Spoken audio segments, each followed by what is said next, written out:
কুটকুটি, মা তোমায় ডাকছে। বাবা কি ভটকা পচা গন্ধ! কই আমি তো পাচ্ছি না।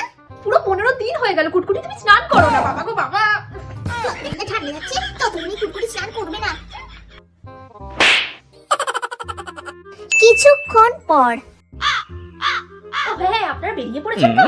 হ্যাঁ হ্যাঁ, আপনারা সাবধানে আসবেন। হ্যাঁ, কে আসছে বৌদি? আরে কুটকুটি, তোমাকে তো পাত্রপক্ষ দেখতে আসছে গো। তুমি সত্যি বলছো? পাত্র তো তোমার ছবি দেখে একদম পাগল। কিন্তু তোমার গায়ে যা গন্ধ বেরোচ্ছে, এরপর কি ওরা? বৌদি আমি এক্ষুনি যাবো, আমি এক্ষুনি ঠান্ডা বরফ জলে স্নান করবো, গায়ে সাবান মাখবো, মাথায় শ্যাম্পু দেবো, যাতে আমার গায়ে কোনো গন্ধ না থাকে। বাবারে, ইয়ার কাপড়ই ঠান্ডা, ইয়ার কাপড়ই ঠান্ডায় আমায় ঠান্ডা জলে স্নান করতে হলো।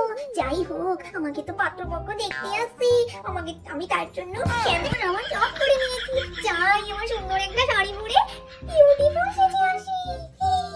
দেখো না কে এসেছে, আরে কুটকুটি বিউটি কুইন এসেছে গো। বাবা আমায় সাজুগুজু করে কি সুন্দর লাগছে, কিন্তু এই কালো ঠোঁটটাকে লাল করতে হবে, যাই একটু লিপস্টিক দিয়ে। আমি পুরো হয়ে গেছি, যাই এবার বৌদির কাছে যাই, জিজ্ঞেস করি পাত্রপক্ষ আর কত দূর আছে। আর চোখ তুলে দেখো না কে এসেছে।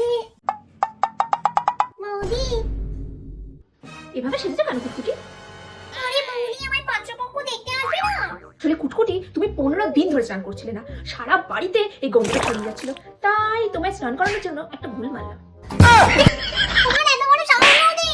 বাবা কি শখ বিয়ে করার! পাত্রপক্ষর নাম করে আবার স্নান করো তো? এবার জব্দ তোমায় আমি করবো।